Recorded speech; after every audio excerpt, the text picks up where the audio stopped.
My goal in this talk is to share some things I've done, not just to share what I've done, but to try to spark some creativity. And so near the end, we'll have some time in breakout rooms to chat with each other and hopefully get some ideas down.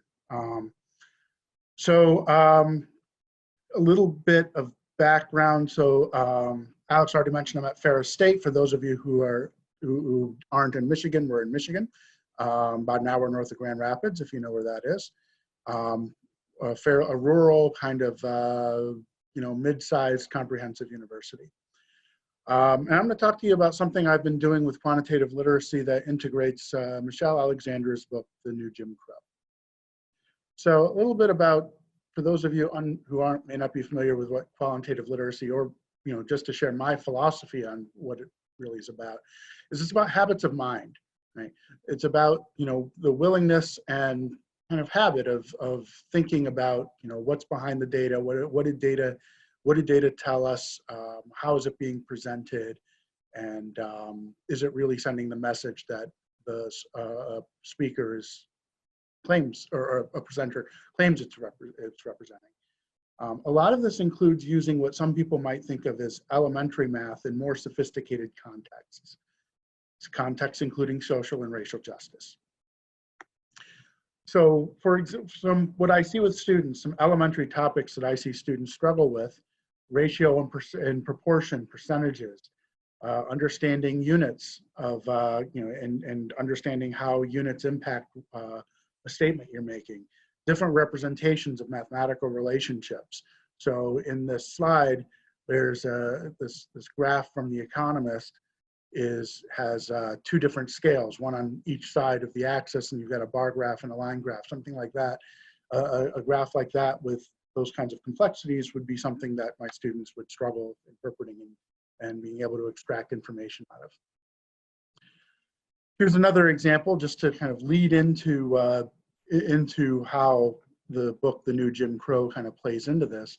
This is something we talk about, what the word disproportionate means, really trying to nail down how you might use data to check a claim that something, for example, prisoners at a particular time and place are disproportionately Black, or whether Blacks benefited disproportionately from the New Deal, or disproportionate share of the costs of integration and racial equality being borne by lower and middle income whites. We hear this word all the time. What does it really mean? Right? Those are the kinds of things we talk about. So a little bit, I kind of mentioned this. We're a mid-sized public university. We're comprehensive 4-year. We've got a few doctoral programs in education, pharmacy, nursing, things like that. I would characterize our admissions as open. We're not truly open, but our cutoffs are very low. We were an open university, admissions university, for a long time before I got there. And that's generally the philosophy we have as an institution. As far as math goes, there's kind of 3 main paths, although this is in flux. So there's kind of your standard pathway to calculus through the algebra, pre-calculus, Briggs sequence. We have a similar pathway specifically for our technology and engineering students. And then there's a contemporary mathematics course, which is more like a liberal arts math course. And we're also developing quantitative reasoning courses that are more for, I'd say it's more of a hybrid quantitative reasoning algebra course for certain programs. So what I'm going to talk about is something I've done in the contemporary mathematics course, which on our campus is something that we kind of think about as the kind of course a faculty member can kind of do what they want to do. It's not, we don't have a required text or a required syllabus. We just have a small handful of required course outcomes that match our general education outcomes for quantitative literacy. So what I've done in this course is, and I don't teach this course every semester, but I teach it relatively often, at least once or twice every other year. I pick it up. And part of what I have students do is read this book by Michelle Alexander called The New Jim Crow. And what her argument is in this book is that shortly after the civil rights movement in the 60s, the political conversation turned towards law and order, which she called she considers to be kind of the original dog whistle. But her argument is that the policies that we colloquially call the war on drugs were implemented, she says intentionally, to essentially be disproportionately, there's that word, enforced on Black and brown people. And as a result, she argues, through selective enforcement and various federal incentives that have done things like, help militarize the police, what we're seeing is a very large buildup of Black and brown people in prisons. And when they get out of prisons, they face, as a result of their status as felons or as prisoners, they're seeing restrictions on their ability to participate in society, such as employment issues and housing issues and voting issues, that really, she says, replicate the Jim Crow restrictions that were in place between the 1880s and the 1960s. That's her basic argument. What do we do with this in class? Well, the first thing we do is we visit museums. So we have a Jim Crow Museum of Racist Memorabilia on our campus. I'm going to say a little bit more about that in a moment. We also have a Museum of Sexist Objects, which is in a much different place. It's a lot newer, and I've started incorporating that as well, so that we get gender as well as race into the conversation. And after visiting the museums, we read the book and we discuss each chapter. And then at the end, there's a public poster presentation that the students deliver. The goal is to focus directly on how the data is used to support the argument, and whether, and sometimes we find some holes in the argument in the use of data. And really, that's my goal, right? The discussion is all based around we talk a little bit about the argument, and then we focus on how data is used to support the argument. And then the presentations all have to be data-based. The goal in the class, the way I think about what I'm trying to accomplish with students is this analogy on the slide, convincing a battered spouse to date again. The students, their level of math anxiety, their experience with math has been, for lack of a better word, traumatizing. And I'm trying to get them kind of back into this world so that they don't shut down when they see numbers in an argument. Let's take each of these one at a time. So museum visits. The goal of them going to the museum at the beginning is to humanize the data, to start from a place where we're looking at what racism really looks like. We visit, it's usually about a 45-minute tour. We organize it as a class. And students have to reflect on things like, what's the most impactful item that they saw in the museum? What are some lingering issues that they see in terms of race in America today? And then this third question, which is weaving our way into where we're heading, is how data could be used to assess racial progress. In particular, we talk about how would we define variables, right? Because at this point, we'll have introduced the idea of categorical and quantitative variables and how to measure those, and we talk a little bit about how would we define those. We've also have talked about how tricky that can be to define variables, like how do you measure crime, for example, right? If you use arrests, do you use convictions, do you use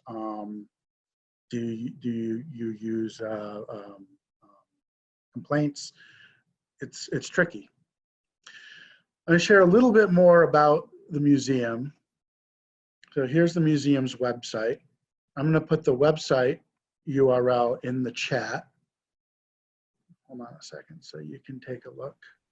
Victor, we have a question from Cherry Carter. Why the poor example of convincing a battered woman to date again? Let me read. Why the poor example of, I'm not quite sure what the question means. Yeah, I'm trying. Is it something with your last slide, or? Yeah, because my last slide, I made this analogy of trying to get students to come back into the world of data, like getting a battered spouse to come back into the world of dating. The trauma, although it's pretty dramatic, there is still a certain element of trauma that a lot of these students have experienced and the anxiety they have with math. That's kind of the analogy. But if whoever asked that question wants to unmute and maybe say a little bit more about what we're wondering. Cherry, did you want to expand, or should we keep going? Okay, when you're discussing taking the students to the museums, to look at Jim Crow history, and you compare that to convincing a woman being battered, and that bothers me. Yeah, no, I understand. I think I misstated. So yeah, I completely understand your question. No, I was comparing what it wasn't the visit to the museum, and I shouldn't have said woman either. It should have been a battered spouse. But what I was referring to is the way I'm trying to get students to engage with numerical and quantitative information. I'm comparing to trying to get a battered spouse to date again. Does that make a little more sense to you, Cherry? Sort of, kind of. Thank you. I'll shut up and listen. No, you're fine. Thank you for asking and for making sure I clarified. I appreciate that. So here's a little bit about the museum. So this is the website. I shared it with you because they've been doing a little bit more in terms of offering flexible options. So for someone who might be interested for any purpose whatsoever, I shared the website. But just to illustrate some of the museum's exhibits, the curator, David Pilgrim, who is a sociologist by training and is now our VP for Diversity and Inclusion, has been collecting these racist objects for years and started the museum as a place to display them. So here's an example, this restaurant, there's a large display of this particular feature, right? And there's a number of these lawn jockeys, and I'm going to scroll down a little bit further, kind of point out something. Here's a few other things, but there's something specific somewhere in here about Aunt Jemima. Yeah, there's a whole discussion of Aunt Jemima now that that branding has changed. That's kind of come back into our conversation. Those are the kinds of things that you see at the museum. And they also have some more contemporary items. In particular, there were a lot of items that were circulated during the presidency of Barack Obama. And whenever I saw some things like this, I always thought to the thing that strikes me as a viewer is that some business thought that they could make a profit on this, that there was enough demand to be able to circulate these things. And that I found that kind of shocking. So anyhow, the purpose of going to the museums is to try to humanize the data so that the data, as they're reading the chapters, it's not abstract. I want to try to make the data have a very visceral meaning. So with each chapter then, for our discussion, I have them prepare by reading the chapter. I want them to start by asking a question inspired by the chapter, identify the main purpose of the chapter, how that fits into the argument, and then the main topic of discussion is how data was used. What data, I asked them to cite an example of data that supported the argument in the chapter. And then we use the chapter as a springboard to discuss various quantitative literacy type issues. And then at the end, they have a poster session. So I'm going to share a video if I can get the audio to work. If I don't, I'm not going to sit here and fiddle with it forever. But I'm going to share this video. So hold on, I'm going to pull my phone thing out. All right, and let's see.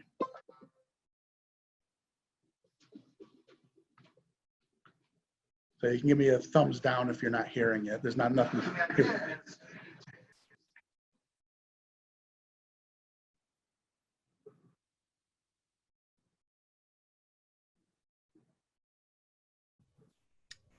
Yeah, Victor, I think we're missing sound on the video. Is it not working? Okay.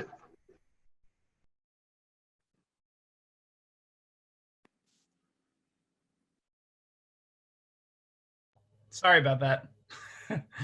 Tech issues. Yeah, I'm just going to go back to the slides. If it didn't work, I don't want to spend forever fiddling around with it. Somebody reminds me I can share the YouTube link in the chat in a little bit. But this picture shows what it looks like. So the students are supposed to come up with a question, that they're interested in pursuing further. Find some studies that have been done and assess the data, or try to find some raw data on their own to share, and then give this poster session on our campus. So here's some examples of some topics that we've talked about as a result of some of the reading. So percentages, this is a topic that tends to, the students find fairly stressful and tend to want to avoid. So we look at the use of percentages in the chapter, in the various chapters. And one of the questions is, when would you and would you not use a percentage when you're sharing data? And so here's an example. Would this statement be improved by using a percentage? The statement is a comparison of the absolute number of African Americans in prison versus those that were in today versus, or when it was published 10 years ago, versus those who were enslaved in 1850. A statement that my students tend to think would be better if they compared percentages. Here's another statement about percentages that forces us to untangle kind of what's going on. So here we have one statement that has 80 to 90%, right? And another one with 33%. And so the questions, and they both seem to address African Americans. So the questions is, do they contradict one another? And what's going on here, as you probably can see, is that they're different comparisons, both having the same numerator, at the number of African Americans, but in the first statement, it's the number of drug offenders in prison, right? That's what we're comparing that numerator to.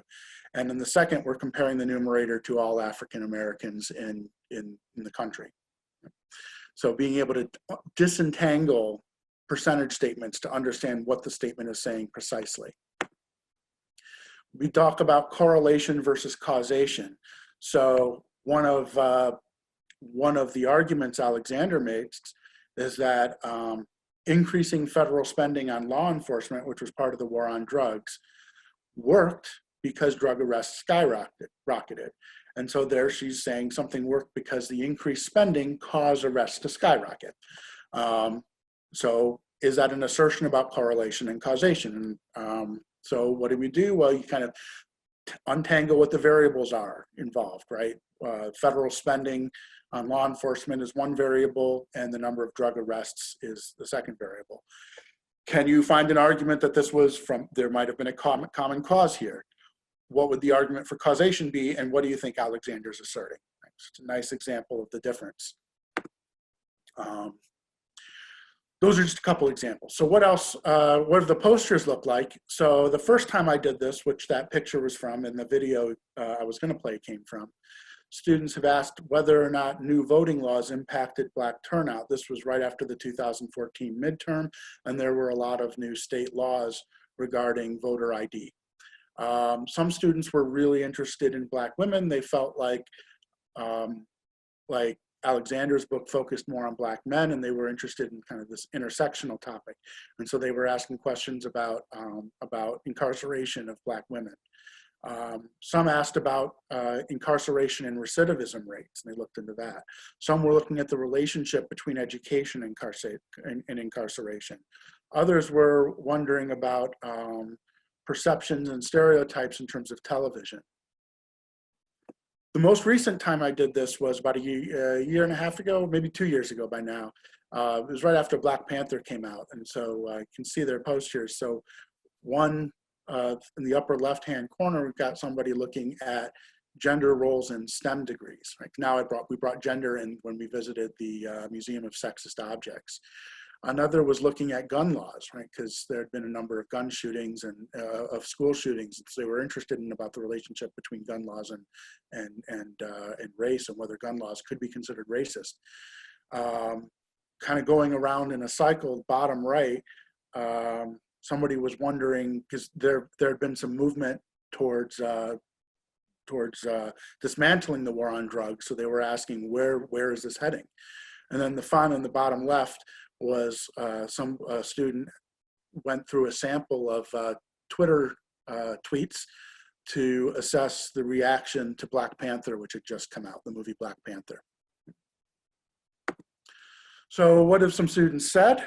Well, the response from students has been mostly positive. Actually, I don't think it's been negative at all. I think it's been mostly positive, some kind of nonchalant. But you can see these quotes. We'll just let you take a look at them now. Just give you a minute.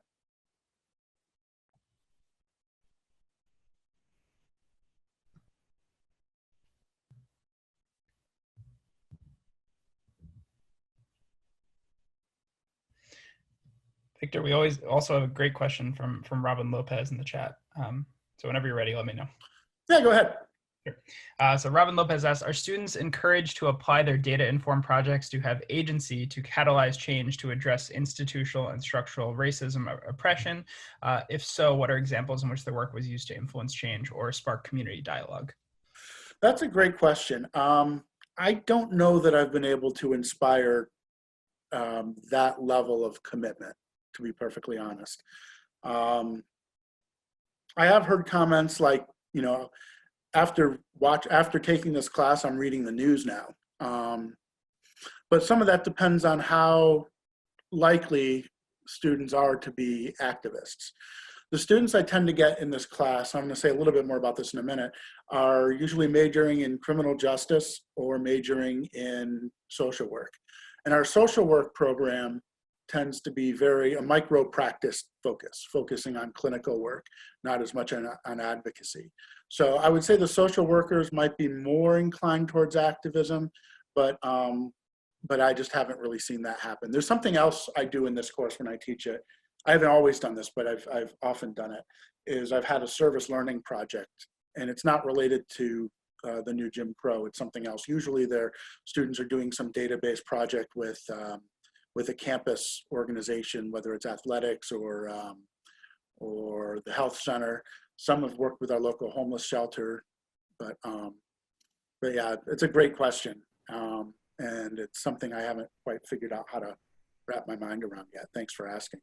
We have one more question, Victor, before you move on. Asking about, so is everything you're talking about here, is it explicitly connected to the new Jim Crow, or is it more broadly about like the book, The New Jim Crow, or is it more broadly about contextualizing data in terms of like racism and yeah.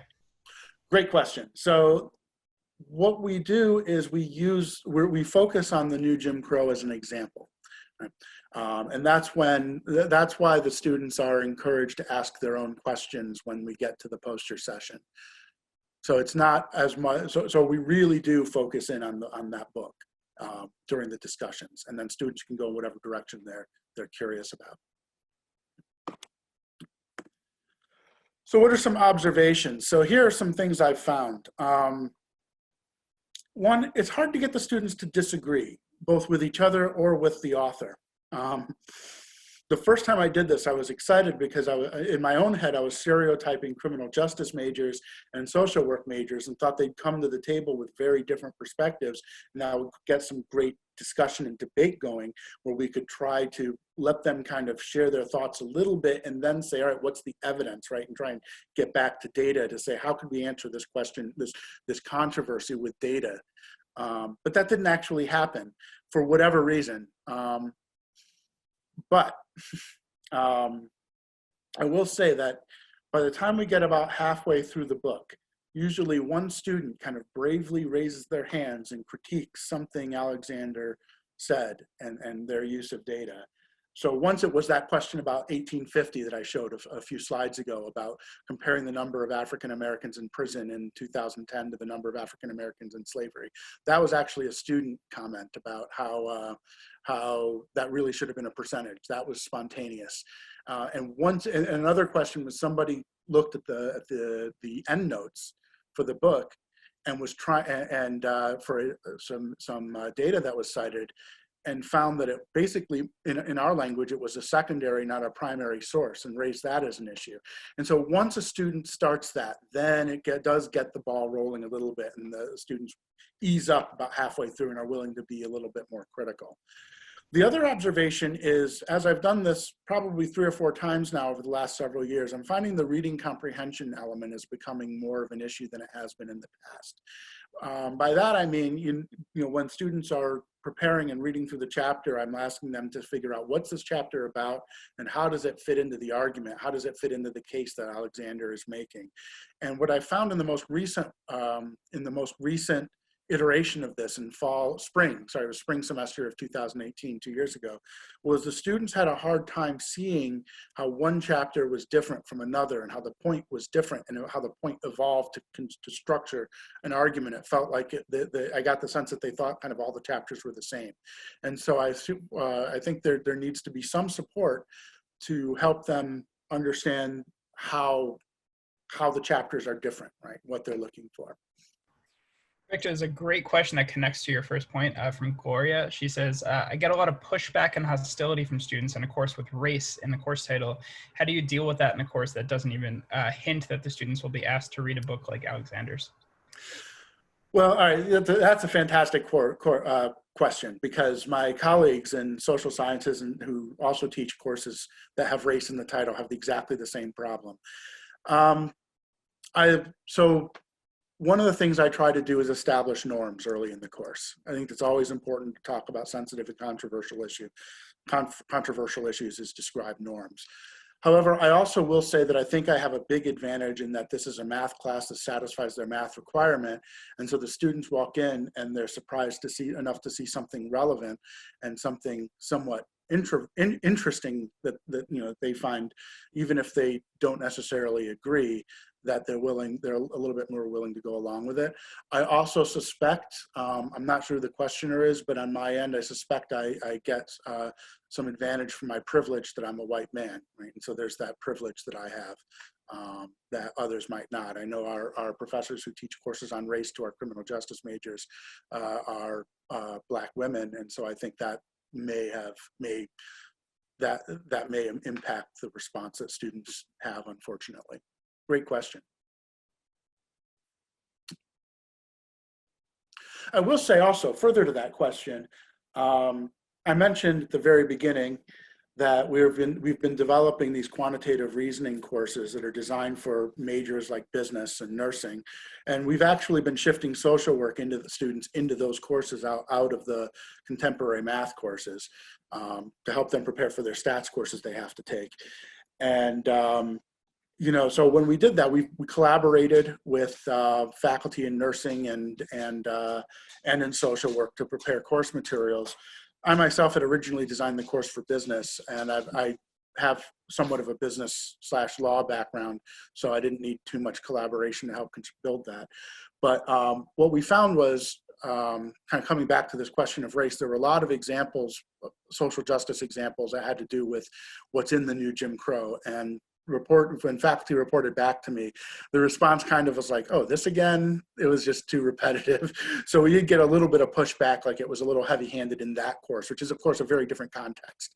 And so we've swapped some of that out for some other types of issues, and even brought in some sports, because one of my colleagues has follows a lot of sports, and I had no sports in the course, so that was welcome. All right, so I wanted to share some data I collected last time I taught this. So let me tell you a little bit about what you're looking at here.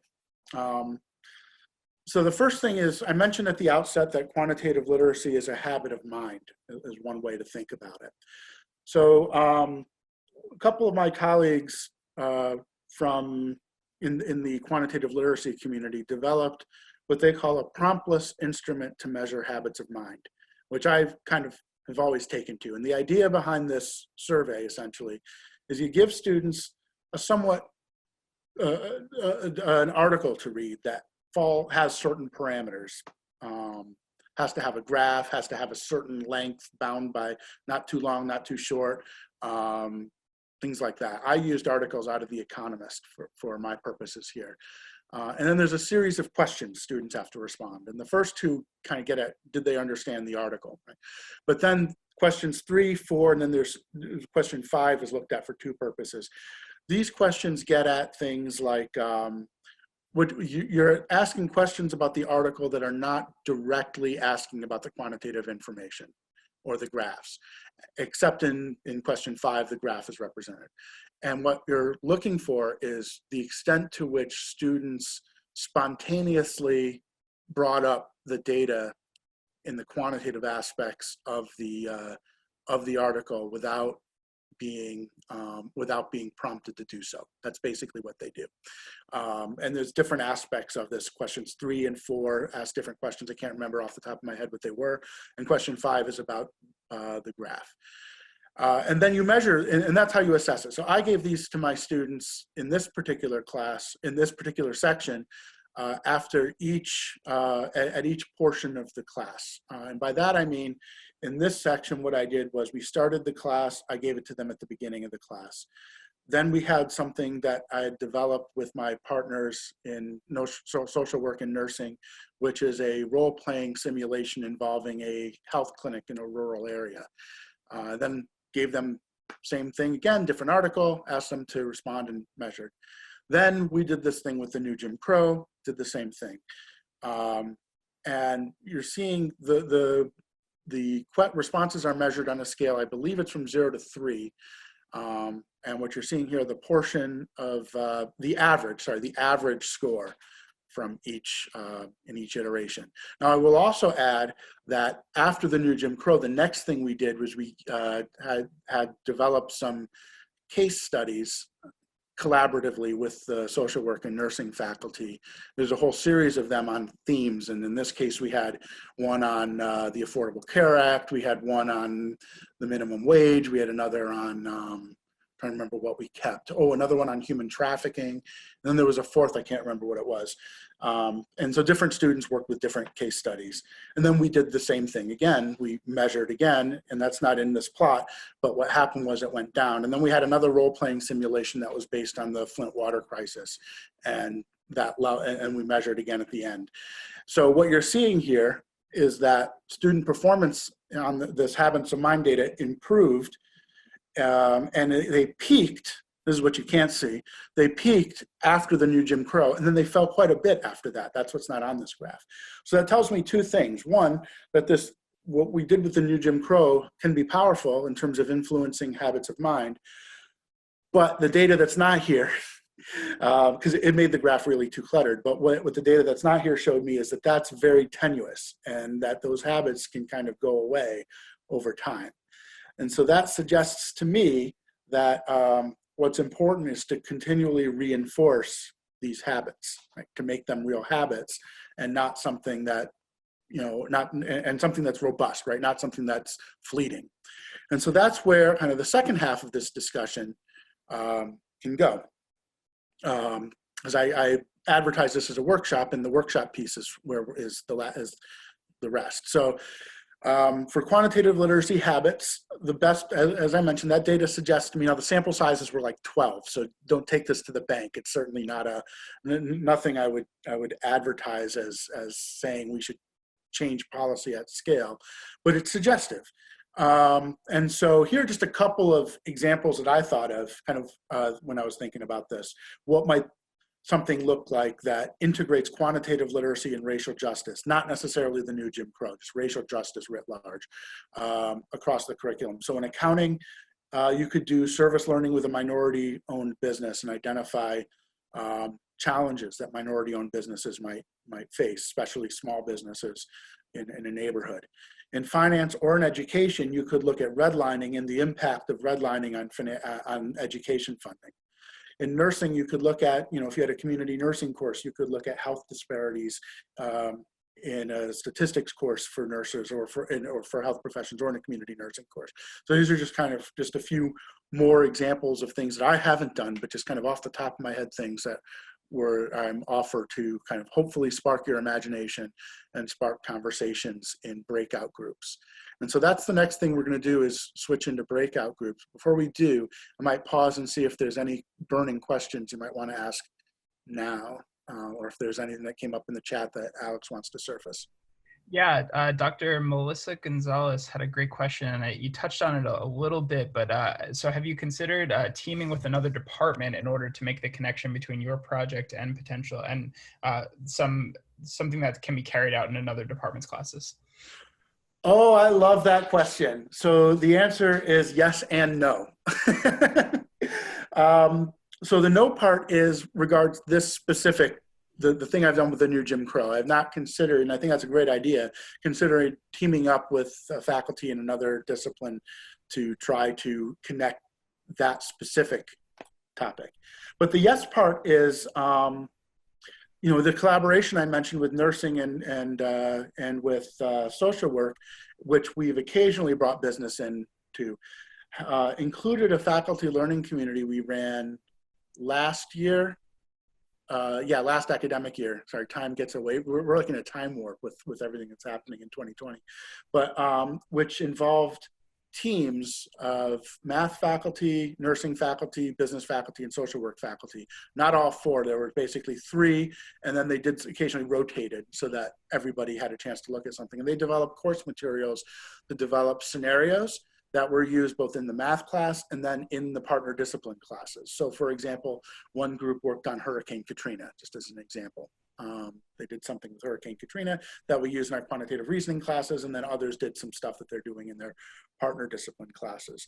I've had more fantasies of doing more connecting of courses like that. I had this idea several years ago. In addition to teaching these students in business and quantitative reasoning, I also teach in our actuarial science program, and I teach the theory of interest course on financial mathematics. And I had this beautiful idea that my students, my actuarial students and my quantitative reasoning students would study the 2008 financial crisis, and I'd make pairs or triplets of teams from one or two from one class, one or two from the other class, and they'd work together. But that kind of fell through because of the logistics, and because the theory of interest course is tied to a standardized exam, which makes anything outside of the normal curriculum challenging. So that's the yes part. Awesome. We have another great question from Robin. Robin, would you be, is it okay if I unmute you? Do you mind if I, you could just put like a yes or no in the chat. I could read your question, but I think it's a great question. I'd love to hear from you if you don't mind. Give me a second. Let me see if I could. I'll read it. I don't want to pressure him. So, there he is. Yeah, so yeah, my question, it just as it says in the chat, in the process of these projects, are students engaged in conversation to actively address their biases and privileges that they may hold? And are students learning how to be anti-racist with respect to data, such as how data is weaponized against Black folks historically? You had mentioned earlier about redlining, and that is a direct consequence of data being weaponized against Black folks. So I'm just curious if any of that intertwined within the course curriculum. That's a fantastic idea. So this is another one with a short answer is no, but I think I'm going to take your advice next time I do this and try to bring in the concept of anti-racism and try to talk about things like, well, certainly the redlining example. Another one that comes to mind for me is predictive policing algorithms. There's a group called Data for Black Lives, and I've started joining. I'm currently, I started joining them or trying to be involved or going to their events when I started a data science professional certificate program a couple months ago. And it's really kind of opened my eyes to this issue of predictive policing. I think those are great issues that should be brought out. And I think I think framing things in terms of anti-racism is the right way to go. So thanks a lot, Robin. I think I'm going to steal your idea and hopefully credit that to you when I do so. I think we're good with questions. Do we want to try getting into groups and discussing? Sure. So the first thing I'm going to do is I made a Google Doc with some discussion prompts. You don't have to write anything in there. You're welcome to if you want. But let me first of all briefly run in and grab that link so I can share it in the chat. And back to here and chat. There it is. Oops, something was sent directly to me. All right, so I just put the Google Doc link in the chat, and I'll go back to this slide with the directions. So basically the idea is to discuss ideas ways you can integrate racial justice issues and quantitative literacy in your courses and programs. So the Google Doc has a list of like 4 questions. One of them is just, make sure, introduce yourselves to each other and identify what disciplines you represent.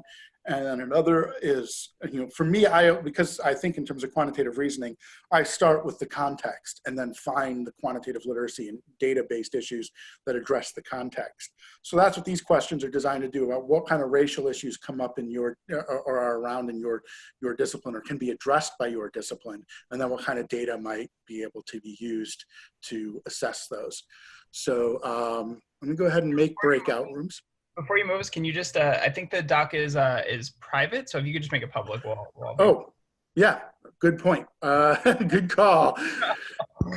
I forget that every time. Yep, so I want to change to anyone with the link that you can edit. So like I said, don't feel obliged to write something, but if you want, that way we'll have a record of it. Copy link. I'm going to do this one more time. Go into chat, if it'll let me in the chat. Yep, there it is. And here you go. Awesome, thank you.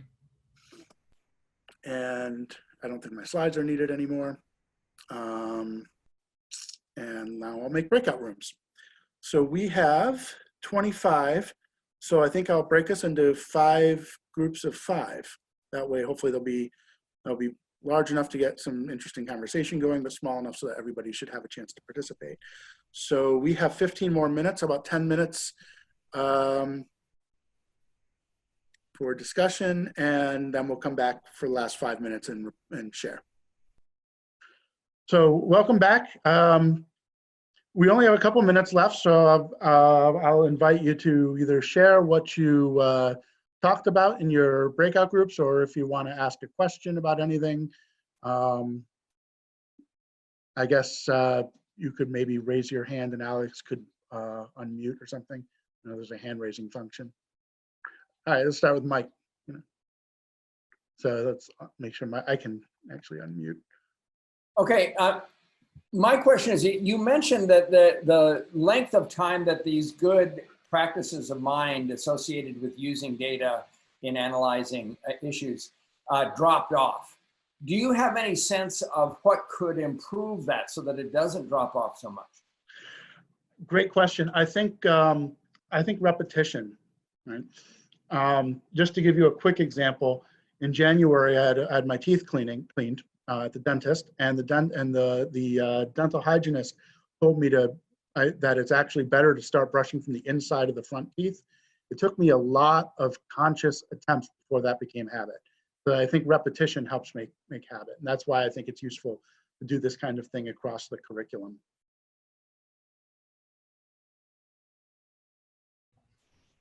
Victor, I had a question. Have you, and it sounds like you kind of do this. I know that really the crux of the course is the new Jim Crow, but have you thought about constructing the whole course around like the new Jim Crow and then like other articles and books? Like I wonder if like, and I think there's a lot of intersection across them, but I wonder if that would help or hurt. Maybe it's too overwhelming for students. I don't know if you have any thoughts about that. I think it could be interesting. I think the students would engage. I think it might actually help get students to disagree a little bit more. Because if we spend 6 weeks on this, they're just starting to get comfortable critiquing the author. Are they going to get comfortable debating each other? So yeah, that's an idea. That's actually a good idea. Maybe, and that would help bring in Robin's idea about things like, getting into anti-racism. We could actually look at a few things Kendi says. For example, Kendi's book is very focused on definitions, and that's of course a very, very important concept in mathematics, right? So that's a framework we could look at, use to look at anti-racism. But the other thing that Robin mentioned that I didn't really respond to is implicit bias. If we took the implicit bias test, I wouldn't ask them to share their results. That's very private. But a good question would be, what is that measuring, right? And how does that work? Right? And that'd be interesting. And so by making the whole semester building the whole semester around this theme, you could get into some of these other questions.